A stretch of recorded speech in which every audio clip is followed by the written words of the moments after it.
Hello, everybody, and welcome to Patch and Crash episode 9. Today, we're going to be talking about retail. It's been changing over the last few years, and it's keeping on changing. And what does it mean for the games industry? But before we do that, we want to play a little game of play, hate, and miss. Mike, why don't you kick it off? Yeah. So what have I been playing? Well, actually, this is a good, let's call it story of word of mouth and how it impacts you. I was talking to a friend, and they turned me on to City Skylines. It's, I think 4 or 5 years old now. It's from our brethren over at Paradox. And so I started playing that this last week and got hooked into it. It's for those that are not familiar with it, I know, Hans, you are, because we've talked about it. It's a lot like therapy gaming, or at least that's the way I describe it. It's not like the traditional, like, intense gaming. And I enjoyed that. Like, it's the kind of the pace that I needed in this last week was just sitting there and trying to pretend to be a city planner, which sounds a lot less fun than it really is. So anyway, so my diorama is, I think, 6 hours in or 5 hours in. So there you go. We'll see how that shakes out. So that's what I'm playing. What I am hating on, and you guys are going to laugh, this is if you drive a lot in Sweden, you see a lot of speed cameras. What you also see with them, though, is speed camera signs. And I've had this conversation with multiple people at how illogical a speed camera sign is because it defeats the purpose. So there is a sign before every speed camera about 100 meters in advance that says, "Hey, everybody, slow down because there's a camera." And I just don't get it for the life of me. People and slow so down, right? you do, and I know that's the argument against it, which is, and then you speed up. And you're like, so there's a 100-meter speed bump that I go through each time, and I laugh every time because I'm like, why not just remove the sign, and then you would probably curb your behavior. But why not just not speed, Mike? Oh gosh, you know what says the other American. I don't speed, bro. I only got pulled over for it twice. Yeah, well, I was born with a lead foot, and I haven't been able to get rid of it. So I yearn to drive. So yeah, so hate on that. And then what I miss is I miss Home Depot, and I don't know if you can relate to this or no, Hans. Okay, well, let me just tell you, that Home Depot is like, we have Bauhaus over here. And you go in, you have to go find it, but it's very kind of self-serve. And sometimes you'll find somebody that somewhat might know about what your problem is, your knowledge, and they'll try to help you figure things out. But it's kind of hit or miss. Home Depot is like service in a way that I forgot how good it was until I lost it. You can go in there, you can describe your problem in your house and what's going on, and they'll show you exactly what wiring you need, what installation you need to go get, whatever fixture, what hardware. It's always dead on. I walk out knowing something more than what I walked in there with, and I'm always helped. And sadly, home improvement stores are just not nearly as good here, or at least in their service, as in the States. So that's my play, hate, and miss. It's funny that you missed that from the States. I mean, you guys have marshmallow M&Ms over there, but you miss Home Depot. Mountain M&Ms and home improvement stores. I don't know. Yeah, I like it. Polly, what about you? Oh, me. So I've been hitting Dauntless really hard this week. Actually, for the past 2 weeks, more likely. I don't know. It's just got it's got its hooks in me. I'm just enjoying the grind. It's fun, compelling gameplay. I don't know what else to say. I'm just enjoying it. What am I hating on? I'm hating on the fact that I'm spending all this time playing Dauntless, but I have a backlog of games that I've been like, I'm gonna play these when I have time. And in the summertime, I tend to have a little bit more free time, taking some days off. But like now I have too many games because instead of playing those, I'm like, I'm gonna play Dauntless because I'm enjoying it right now, and I know I would enjoy these other games. Some of them are more story-driven games, and they're not a games as a service, so they have a finite ending. And my goal is like just bang this stuff out, get through it.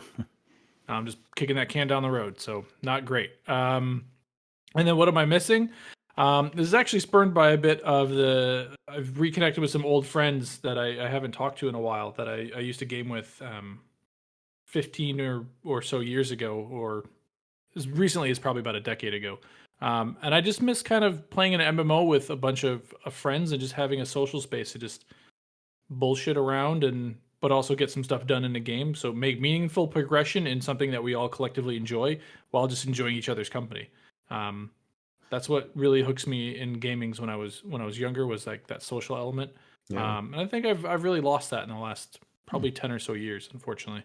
So I'm really it was nice meeting up with them, and I'm still trying to connect with them more frequently. But it reminded me of how much I enjoyed that period, and so I'm missing that. Hans, how about you? All right. Well, I've been playing a lot of Hades over the last week or so from Supergiant Games. It's still in early access, but there are a few studios which I really, really trust with early access stuff, and absolutely, Supergiant Games. This is the first time they're trying this, I think, and they're really knocking it out of the park. It's a really good example of how to do early access, I think. It started out on the Epic Store, and then I think in January or something like that, it came out on Steam. I bought it on Steam as well because I just want to support them, and I also just want to have one launcher, right? I got launcher fatigue sometimes. It's just so good. It's a roguelike game, so it's got a ton of stuff to do. You can spend however much time you want in that one. And I'm hating the fact that, listen, I've always been like a PlayStation guy. I love Sony's first-party exclusive titles. Over at Microsoft, I had an Xbox 360, but I didn't have the Xbox One X or any of the newer ones. But like the offering they're putting out for the new Xbox looks pretty good, and with Game Pass and being able to play games on PC as well as an Xbox, maybe I'm gonna buy an Xbox, and I hate the fact that I'm probably gonna buy an Xbox. I'll be honest. I think I'm looking forward to that. When I moved to Europe, that was one of the things that I had to move over is PlayStation. Mm-hmm. There just wasn't nearly as many people, so it'd be nice to get a group of, let's call it, Xbox friends over here. And I can't really imagine Sony being able to kind of catch up on that stuff. So, but we'll see. Missing, I had to think long and hard about this one. I miss getting dressed up for work. For the people who's on like an audio podcast, I'm sitting here in my 15-year-old T-shirt and sweats on, and I used to make a little bit more of an effort for work back in the day when we all went to the office, and I kind of miss getting at least socks on. But okay.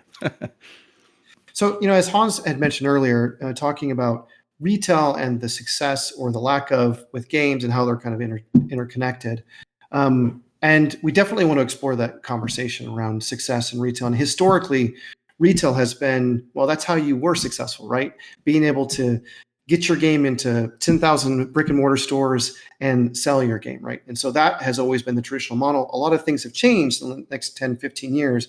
We want to explore that, discuss it about what do you need actually from retail? What is the impact from a development and a publishing or in a marketing standpoint that kind of would influence or be influenced by that change? And so I think that's a good starting point for us to talk about what does success look like in retail. So with that, let me just ask you guys a couple of different questions. And so I guess the first question is, when you think about retail today, what are the things, Paul and Hans, that first come to mind? GameStop. Okay. Yeah.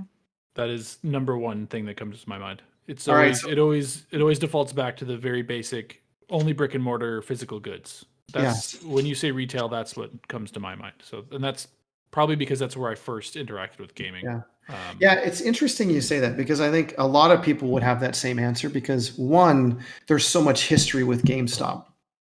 And they have been especially in the US, right? They have been such a big part of the retail industry, and still are to this day, but the industry has changed so much and so dramatically that they really are. In fact, I venture to guess, I don't have the stats off the top of my head, but I venture to guess that they're probably less than 20% of the market, 10% of the market today, and how people actually acquire games. And so I think this is a good discussion to kind of say, okay, GameStop is historically kind of how we think about retail, but the landscape today is, well, it's far more complex than that. You have things like Stadia, you have things like Xbox Store, you have things like, well, even just online retail. There's many different distribution points. So I guess this is another question, which is, with so many different distribution points, Hans, how do you think about that from a development standpoint? It used to be very simple, right? It used to be we just press a disk Yeah. and we ship it out to, I don't know, 20, I'm making up numbers, but 20 and 30,000 outlets worldwide, and it's all localized, all that good stuff. But it's printed on a disk and we're done. I oversimplify it, and I'm sure some people will hammer me for it later. But when you think about now, you have many different platforms. What are some of the things that we got to think about? What are some of the challenges and opportunities that presents? Well, it's nice to not have to manage all that kind of stuff, obviously. So you offload a lot of that to someplace else, and usually that would be something like a Steam or an Epic Store, or depending on who your partner is, maybe Origin or something like that. You just want to get your game in front of as many eyeballs as possible and have huge success thanks to that. Yeah. So the well, let me ask you this: what is I don't know how much experience either one of you have worked with retailers or retail in the past. What's the best retail experience that you guys have had? As a consumer? Oh, that's actually a good question. I was thinking more from a developer standpoint. Yeah. I love that you said from a consumer, and I love that Paul said from a consumer. Oh, well, go ahead, Paul. Then I was going to talk about it from a developer standpoint, and I'd say that in the past it's been very negligible, because that has always been offloaded to marketing partners. They'll handle that conversation. A lot of that stuff has never been at my table. So it's always been at arm's reach. I'd say that that's changed in my current role. I've actually done a little bit more, but I wasn't part of like setting anything up. So it's more just been about, okay, it's a different partner, work with them, and then try to figure out what are some of the challenges. So I think the good experiences are just coming up with interesting opportunities to do things at retail. How can you, what do they need to try to be successful on your behalf in the marketplace? And I think that that's where there could be some really interesting things that can be done that are great for a consumer to experience with your product as a good first touch point. But if we think about 15-ish, 10 years ago, there were some really kind of not great behavior, I think, from a consumer standpoint, things that people were annoyed about. And I know as a developer, I was annoyed at doing them. Things like retail exclusive offers for games when they launched. On the consumer side, I know, the outcry from people was always, oh man, if I want the full experience, how do I get all this content if it's chopped up and sent to different partners? But on the developer side, that was also annoying, because that means we needed to make more content, we needed to do more things, and then we needed to package that with our internal teams differently for different things, and it added just like time and complexity challenges to the development process that they're not negligible, they're not insignificant, but they're not massive. So they're small, but they add up when there's a bunch of them. So that's kind of a little good and bad, I guess. Sorry, I kind of rambled into the negative. Yeah, no, I could. I'm sure it's easy to do that too. By the way, yeah. But I want to ask Hans a question, maybe a bit more pointedly than the question that you posed to him earlier, Mike. So when we think about all these different platforms, all the different retail platforms, like you mentioned Origin earlier, Hans, or Epic Games Store, or Xbox, like, what are some of the challenges that go on behind the scenes for a dev team when you're trying to make a game on all those different platforms? So like, people are probably just wondering, like, yeah, you make the game and then you just put it there and it just happens. It's just ones and zeros, right? Yeah, it's upload the game to Steam and then Origin and then Xbox and then you're done. Yeah. No, there's a lot of things in games that we don't build ourselves. So for the most part, like, you don't build matchmaking in multiplayer games. You don't build voice communication, or there are all sorts of achievement systems and that kind of stuff that we cannot take for granted right now, are all part and parcel of the foundation that you get from these platform holders. But they're all different. So the way Xbox handles achievements, well, they're not even called achievements, right? They're called something else on Xbox. No, they're achievements. All right. Yeah, they're different. You've been in the Steam world way too long. Yeah, see, well, they're the one that actually came up with achievements originally, Chivas. But the way they handle things are completely different from Steam or the Epic Store. And then you have to make specific integrations for every game. You have to test those, and you have to make sure those work, and that adds a significant amount of development team effort. But building all these yourselves is probably something you don't want to do. So yeah, there's some significant savings on just leveraging the foundation, the kind of the stuff that these platform holders Platform providers. will give. So we're getting into some of this. We're kind of blending the topics a little bit, like the platform providers, and I think we knew some of this, right? Which is and it speaks to the complexity of the environment today, right? Where consumers probably have more choice than they ever have.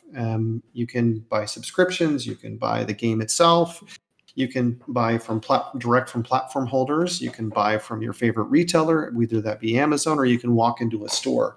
And in some ways, that's really great, right? You can go to many different endpoints to go kind of or purchase points.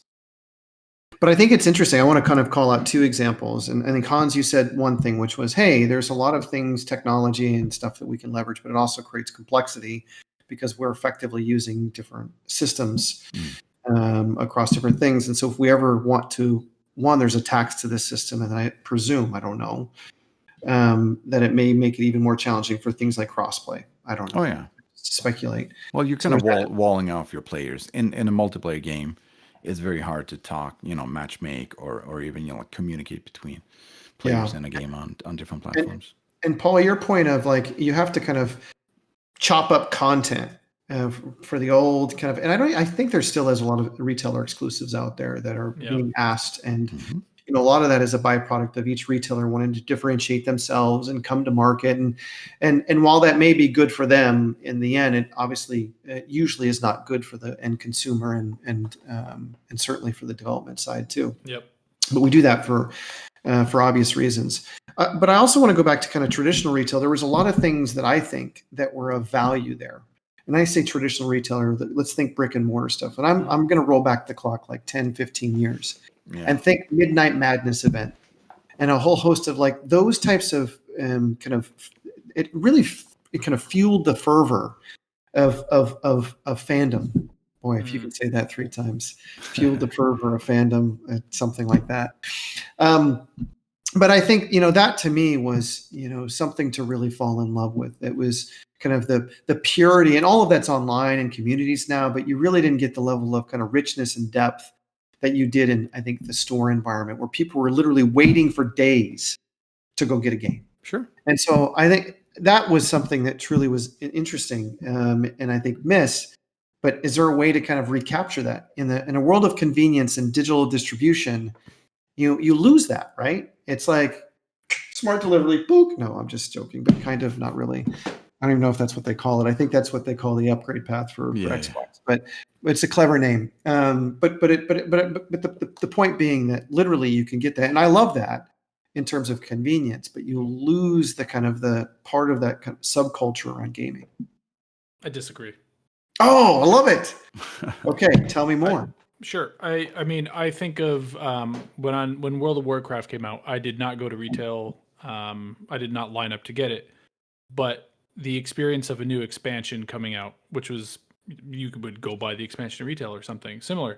I would just be excited to be talking to all my friends online. Like I don't need a bunch of random strangers out on the street to get me hyped. It was more about my close friends that I cared about. So for me, it was. I would have those type of that experience you're describing, but I'd have that online because with just the, I mean, Hans talks a lot about community, and I think that widens the net. But for me, it was more just about my close knit friends and having that hype, that experience, and just being like, oh my god, it's happening! Like things are going on. Like look at what Fortnite just did, earlier this year when they took the server offline. That wasn't a retail experience, and people lost their minds. So I think some people will miss that physical element to it, but I think you can recreate a lot of that stuff digitally with the tools we have at hand nowadays. So let's circle back to that because I think it's an interesting point. I wasn't there with you at all until you mentioned the Fortnite moment. I was like, yeah, Paul, you're going to tell me that, an in physical experience with thousands of people waiting, which having been there many times, it is unlike anything else I've seen until you mentioned Fortnite. And I think that is actually the thing that's closest in comparison of recouping kind of or generating that level of excitement. So that brings us to this question, which is like, okay, what's the value of a lot of traditional retail? And do you need it, or is that shifted entirely to platform holders who really are just kind of they have the keys to the car. It's well integrated. They give you convenient, and they will distribute your game, and you can buy it either as an access point through subscription or transaction. What's the value? I mean, I think I have an answer, but I want to get a sense from you because I think that you could argue in bricks and mortar, like that's a foregone conclusion for obvious reasons, right? It's more challenging. It's going the way of like Tower Records and Blockbuster in the sense that it's difficult to sustain those models, but there's still a significant amount of retail that's being done outside of platform holders. Well, I would say right now the platform holders are working really hard to innovate and come up with new ideas on how to charge for games with subscription services. I don't see a ton of retailers doing that, although we talked a little bit before the show about Game Pass having some kind of rental system or something like that. GameStop. Yeah. I mean, Valve and Microsoft and a lot of these platform holders are, digging down their own kind of internet that allows for better streaming and better gaming. I don't see GameStop digging up my street and kind of pouring down copper there. So I think the platform holders are actually working really hard for us, the industry as well as the consumers, obviously. So yeah. So in your mind, there's very little value outside of the platform holders. Yeah. Okay. From Paul, what I can see. Yeah, I was going to say something to kind of tack onto what Hans was mentioning is I think what the platform holders, they typically you'll have an account manager or somebody that you can talk to and you can have a conversation with, and they can help surface your game in their channels in ways that you're unable to do at a traditional brick and mortar store. Like you can talk to somebody and be like, hey, I'd like to run a sale on my games. Can you get me placement on some part of their storefront? So more eyeballs will get driven in. So you have a little bit more of being able to control your own destiny. Whereas at retail, they kind of hold all the cards, and they, as much as, and this speaks to my inexperience with working directly with like, I'm communicating with a GameStop or a Walmart. I don't feel that they're same level like, hey, I want to run a sale on my game. They're like, that's cute. We run sale on games when we want to. That's the sense that I have. So please correct me if I'm wrong, Mike. So I feel like you're able to control a little bit more of your own destiny and run your business the way you think needs to be done to kind of hit the targets that you're going for, rather than just being at the whim of somebody else's to try to make money for their company. Yeah. So I actually actually more control. Yeah. So here's my kind of quick thoughts on that. I actually don't think it's that different in terms of control. Okay. Whether it's platform providers or retailers, I think platform providers, you can negotiate and discuss, publishing sale or your publisher sales or do some other things, but they typically have their planning cadence that you have to fit into. That's not unlike some retailers are more difficult to work with. Walmart in general is just because they have to, so many different categories and it's more difficult, more challenging for them. It's not necessarily for them just being difficult. It's because they have a lot of rigor in their process. Whereas GameStop is probably a little bit more flexible because that's their core business. Here's my general sense is the balance of power has just shifted. It's the model has, I think, and the power is reflective of the state of the world in retail today, which is it's less emphasis. It's more digital than it ever has been. Mm-hmm. And a lot of those retailers that were brick and mortar that relied on that business didn't change fast enough.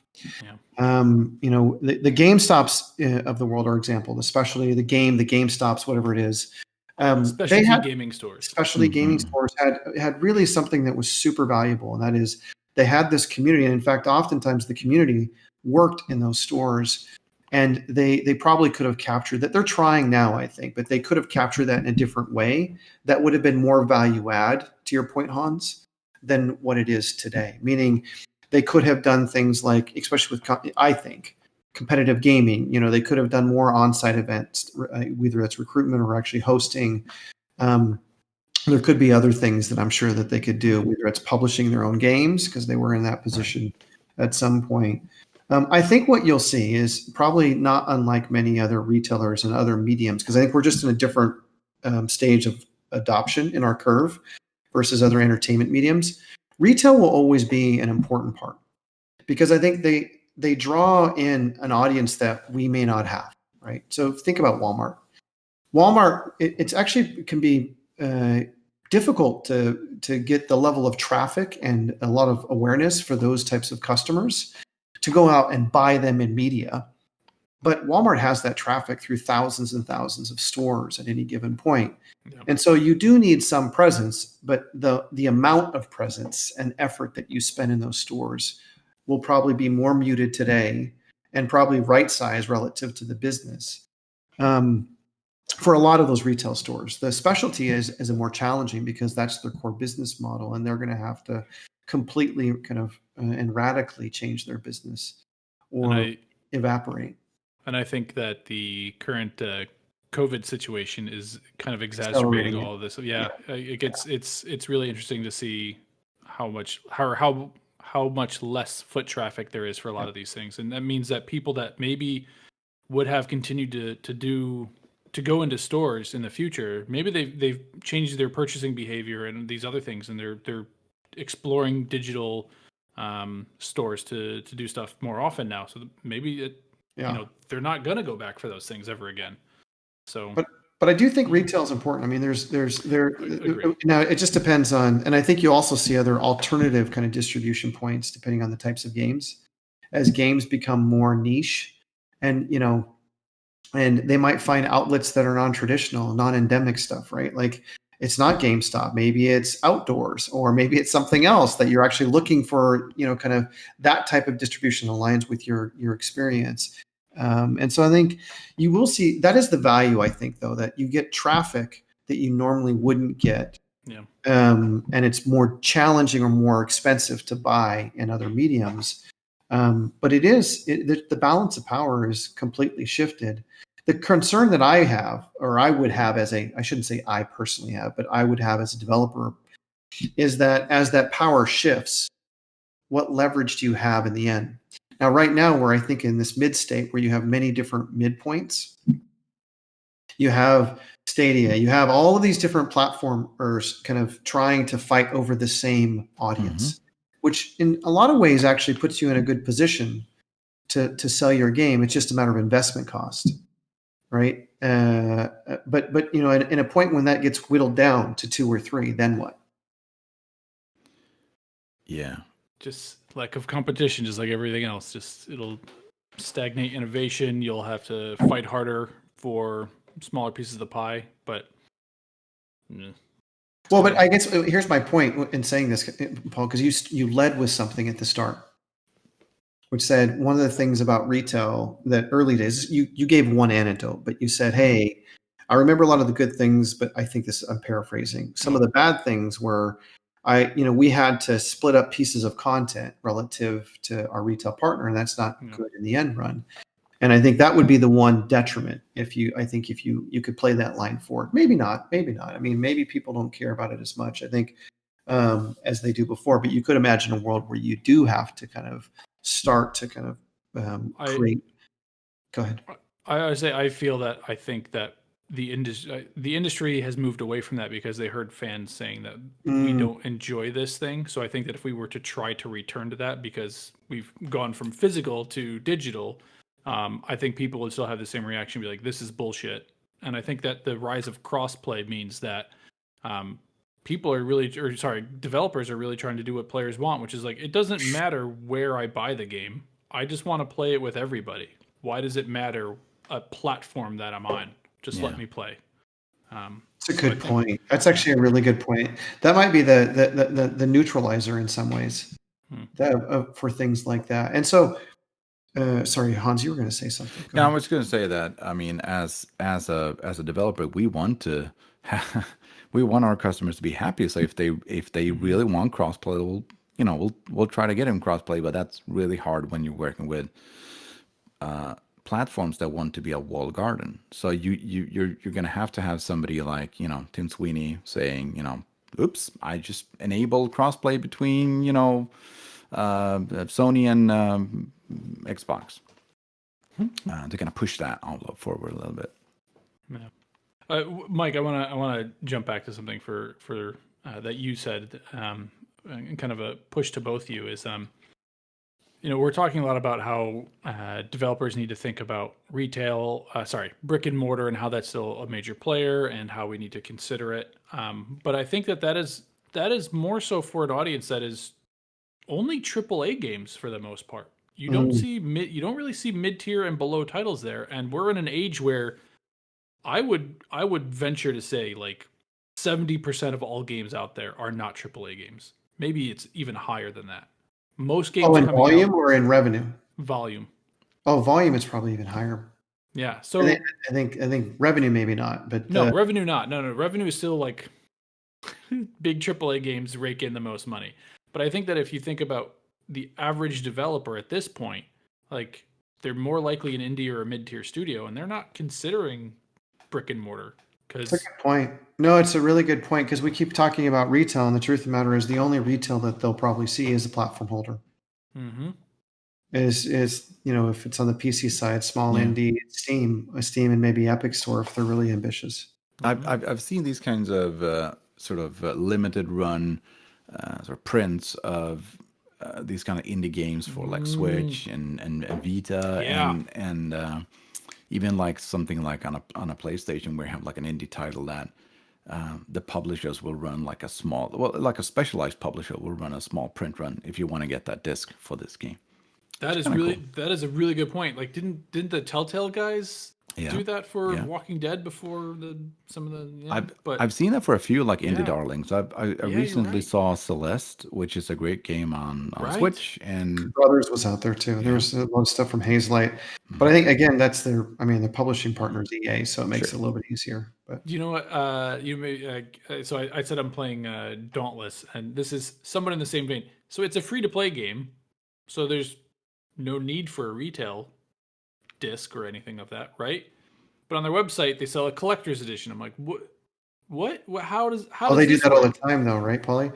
Like they did the same when World of Tanks came out. Same thing, right? What they do is they pack in currency in there. No, man. Let me finish my stories. Oh. Sorry. I jumped the gun, but yeah, go ahead. Yeah, please. But I know what you're getting at, but it's not that. So they're like, we sell a collector's edition. I'm like, oh, okay. So my brain did the same thing you did. You're like, oh, well, I've seen this a million times. It's basically a bunch of just digital stuff and maybe like a physical thing on top of it. It was pure physical goods. Nothing digital for the game. Really? It was steelbook, statue, art book, a CD of like the soundtrack and like some postcards that like fake just like art. That was it. I was like, what? I guess they can be high margin products, the collectibles, and if they're packing enough margin in there, and if for free to play, it's interesting because historically that's it's an interesting play. It's weird, yeah. That's how you get your title in a store. Just like have something to sell. Exactly that's why I trailed off of what you said is like, like things that are typically only dealing with the digital storefronts. They're like, how do I get myself outside to a larger audience potentially? Because to your point earlier, Mike, brick and mortar is still relevant. So yeah, it is. It's interesting because I think we kind of went back and forth in this. We're like, we'll write it off, but not really. There's still 20-30% of the business, and I think the good news is I think as much as retail has been around long, and I think people perceive it as static. I think more than at any point in history, they're probably more thirsty, more hungry to do something. And I think they're probably more dynamic in what they want to show because they understand, look, digital, it's not a question mark of how big digital is now. Digital is here to stay, and it's a really big part of the business. So how do they kind of work around it in really smart ways? And so it's high margin collectibles, to your point, and creating maybe a better community that they can kind of maybe there's some service in there. So I think they're definitely doing that stuff, and I think it's interesting. So I think we beat this up a little bit, but it's like I think if I kind of were to kind of capture it all, it's like we started this conversation of saying retail, do you need retail? And I think we can say that, retail has changed a lot, and you don't necessarily need what we call traditional retail, although there's a lot of opportunity there. It sounds like it for some, whether it's AAA or maybe some opportunistic game devs. It's shifted primarily to kind of let's call it platform providers and other things. And so by virtue of that, you don't necessarily need retail, although it's kind of a misnomer because retail is now done through most of our platform providers anyway. And so it's never really changed. It's just shifted in power. Yeah. Would be a better way to say it. Yeah. Yeah. Okay. Is there any kind of last thoughts on retail or?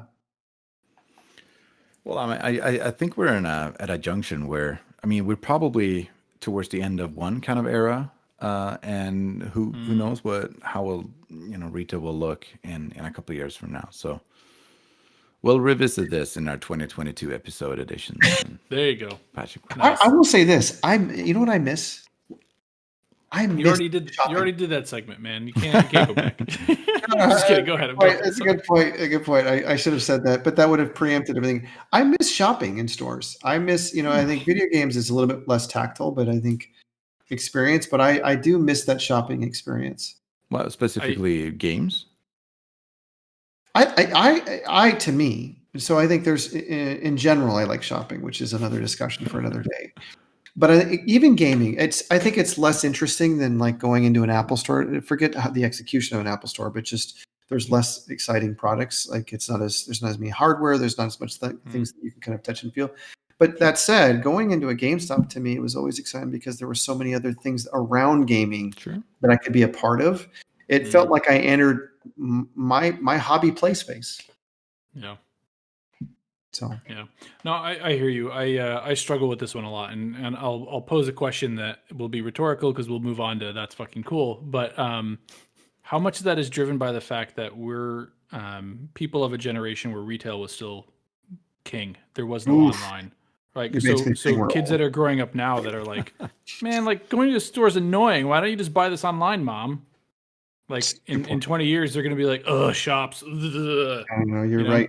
You're right, Paul. I mean, look, the millennials and Gen Z are all digital natives. Yeah. Well, so close. Yeah. They might not have that same thing, but I don't know. There's something I think part of the human experience is still physically touching and seeing things. It's very much in our DNA. So I think there will always be some element of it. All right, so that concludes the conversation around retail and how that may or may not contribute to your success in gaming. So now it's that's fucking cool hour. So I'll go ahead and kick it off, and then we'll kind of go around the horn. So my that's fucking cool is, you may or may not know, probably don't know because my Swedish is really crappy, but I've been studying Swedish. And I'm trying to learn it to the best of my ability, but it is a slog. I don't know. It is not easy for a variety of reasons. I'm sure some of it is me. But I stumbled across this through my studies. And of course, I'm looking at different ways, translator and everything else. And this ad keeps popping up, or not ad, but just I stumbled across an article that talked about this product that was effectively a live translator from Waverly Labs, and that is you can put it over your ear. It's live discussion translation while you're having it. So I can sit in the room, have a conversation with somebody speaking a different language. It's up to 20 different languages. And so it's still raw, it's still rudimentary, but look, it's cool. And you imagine a world where you have AI improvements and technology improvements over the next 3 to 5 years, and we'll have in the ear translation off the cuff. And so this is by the way, this is my roundabout excuse of saying I really don't want to learn. Nice. But I think it really did. It was just so cool just to see that how far that technology has come. And I love that idea that I can go to any country in the world, or let's call it many different countries in the world, and know exactly what people are saying just by virtue of having this inner ear. I will say this though, you know what that thing will take forever to figure out? Humor. Well, that like sarcasm, phrases and sayings that are cultural or unique. How do you translate certain phrases? Yeah. Yeah, I'll stuff's- figure it out. ooh. Put some AI in there. Yeah, look, dude, if you don't can know, give man. me 80 or 90%, That's and, good enough. Good enough. and if it translates, it says crossing your thumbs in Swedish, I'm like, oh, okay, that's like crossing my, or I think it's crossing my thumbs. Is that right? Hans? My math. Crossing your fingers? No, what's Cross- how do you say good luck in Swedish? Good luck? No, What was that? in Swedish, there's a term. Yeah. I of course my camera. But that's like good luck in Swedish, but it's like good. I have no idea. Lycka till. Yeah. No. It's like crossing your thumbs. There's a it's not that. Go ahead, so Paul. here's the thing. I don't remember the exact detail, but it's crossing your fingers in English. Yeah. And there was a time holding your thumbs. Yes, holding your thumbs. Yes. Holding your You hold your thumbs, of course. Yeah. As you do.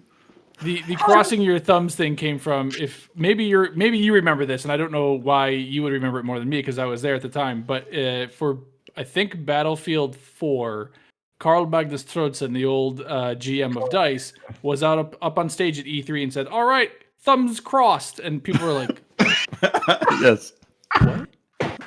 So then he made a joke of it, I think, later on in another, like at Gamescom or something, and he was like doing this, like he played into it, but like at the time, everybody at the studio was like, "What is he talking about?" Yeah, because it was like you didn't have either. You had the one part both of wrong, each. Yeah. So holding thumbs. Yes. Yeah, that was the whole point. You hear it in Swedish, holding thumbs, and you have no idea that really means crossing your fingers in English, or at least a similar analogy. Anyway, long-winded way of just saying Ambassador, Waverly Labs. Cool translation tech that I really dig. So that's my that's fucking cool. Nice. So you go ahead. You two. Yeah, I'll go. I shared this with you both already, but I figured it'd be funny for everybody else to hear about. So one of the friends that I caught up with in the last over the last week or so, we were talking about some indie games and just kind of going back and forth. Good conversation about some stuff, and he brought up, he's like, "Well, what do you think about like this type of game?" And he was like, "It's really interesting. It's kind of a different shift. It's a cheap indie game, only like $5, but it's called Granny Simulator, and it is you either play as a child or you like a baby basically, or you play as a grandmother." And the grandmother has tasks that she needs to complete, like go outside and garden or take your pills. And the baby is there to try to stop her. And I think the game is a bit over the top. It calls it like you need to kill the grandmother. Yeah, okay. But basically, like, so each player has conflicting points, and one is to purely just troll the other person. And like that's the entirety of the game. You should look it up. The video they had to kind of promote it was hilarious. I think it was just really innovative in terms of like the style of just one-on-one trolling you can get with next. Like, that's the mechanics. Like, really enjoyed it. How can you be old? I love that. That's a game. Yeah. Mm-hmm. I mean, people say there are no like, there's no innovation in video games anymore. But all right, I think we had a wonderful, rambly, long discussion about a ton of stuff, and I love how we ended up with Granny Simulator to kind of cap it off. That's perfect. That's how apropos. But with that, I would like to say, stay safe, everybody, and catch you next time. Thank you all for listening. If you want to see more episodes of this podcast, please check out patchandcrash.com. Also, follow us on Twitter @patchandcrash, where we post about new episodes or live streams.